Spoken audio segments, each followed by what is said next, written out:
Hello everyone, welcome to our channel. ఆంధ్రప్రదేశ్లో ఇంకా ఎన్నికలు 40 రోజులు మాత్రమే ఉండడంతో ఏ పార్టీ విజయాన్ని సాధిస్తుంది, ఏ నియోజకవర్గాల్లో ఏ జెండా ఎగరబోతుందనే ఉత్కంఠ ప్రతి ఒక్కరిలోనూ ఉంది. మిగిలిన నియోజకవర్గాల్ని కొంచెం సేపు పక్కన పెడితే నగిరి నియోజకవర్గంలో ఎవరు గెలుస్తారు అనే ఉత్కంఠ అయితే రోజు రోజుకి పెరుగుతుంది. One of the hot seat ప్రస్తుతానికి ఉన్నటువంటి అసెంబ్లీ స్థానానికి కారణం ఆర్కే రోజా రాజకీయాల్లో రెబల్ పొలిటీషియన్ గా పేరు తెచ్చుకొని వైఎస్ఆర్ కాంగ్రెస్ పార్టీ తరపు నుంచి ఈ నియోజకవర్గంలో బరిలోకి దిగుతున్నారు. ఇక తెలుగుదేశం పార్టీ నుంచి కూడా గాలి భాను ప్రకాష్ పోటీలో ఉన్నారు. ప్రస్తుతానికి వీళ్ళిద్దరి మధ్య అయితే టఫ్ కాంపిటీషన్ నడవబోతుంది. తెలుగుదేశం పార్టీ అధ్యక్షుడు చంద్రబాబు నాయుడు, అదే విధంగా జాతీయ ప్రధాన కార్యదర్శి నారా లోకేష్ ని సందర్భం దొరికిన ప్రతిసారి వైఎస్ఆర్ కాంగ్రెస్ పార్టీ తరపున తన మాటలతో ఎలా తిప్పికొట్టిందో గత 5 సంవత్సరాలుగా మనందరం చూస్తూనే వస్తున్నాం. ప్రస్తుతానికి టూరిజం అలాగే కల్చర్ డెవలప్మెంట్ మినిస్టర్ గా ఉన్నటువంటి ఆర్కే రోజా 2019 ఎన్నికల్లో వైఎస్ఆర్ కాంగ్రెస్ పార్టీ తరపున గెలుపొందింది. చిత్తూరు లోక్సభ పరిధిలోకి వచ్చే నగిరి నియోజకవర్గంలో మొత్తం 5 మండలాలున్నాయి. 5 మండలాలకు గాను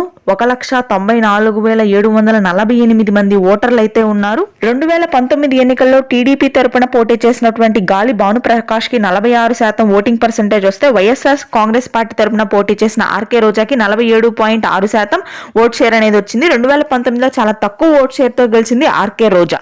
అయితే గెలిచిన తరువాత తన ప్రవర్తన వల్ల సొంత పార్టీయే తన నియోజకవర్గంలో ఎదురు తిరగడం వల్ల కొంత నెగిటివ్ వేవ్స్ అయితే ఉన్నాయి ఆర్కే రోజాకి నగిరి నియోజకవర్గంలో. ప్రస్తుతానికి ఇది టీడీపీ పార్టీకి చాలా వరకు పాజిటివ్ అయిందనే చెప్పవచ్చు. 2024 ఎలక్షన్ సమయానికి 2019తో పోలిస్తే 2024 వచ్చేసరికి రోజాకి విన్నింగ్ పర్సంటేజ్ అనేది క్రమక్రమంగా తగ్గుతూ వస్తుంది. సొంత పార్టీ సభ్యులను కూడా కాదని మళ్ళీ రోజాకే అదే నియోజకవర్గంలో సీట్ ఇచ్చాడు అంటే జగన్ కి ఏమాత్రం కాన్ఫిడెన్స్ ఉందనేది మనం అర్థం చేసుకోవచ్చు. ఇక్కడ నగిరి నియోజకవర్గంలో ఉన్న main problems sugar factory close అవ్వడము, క్లాత్స్ డైయింగ్ ఫ్యాక్టరీస్ క్లోజ్ అవ్వడము, అదే విధంగా డ్రింకింగ్ వాటర్ ప్రాబ్లం. 2024లో ఆర్కే రోజాకి 45% విన్నింగ్ ఛాన్స్ ఉంటే గాలి భాను ప్రకాష్ కి మాత్రం 55% ఉంది. మీ ఒపీనియన్ ఏంటి? Thank you.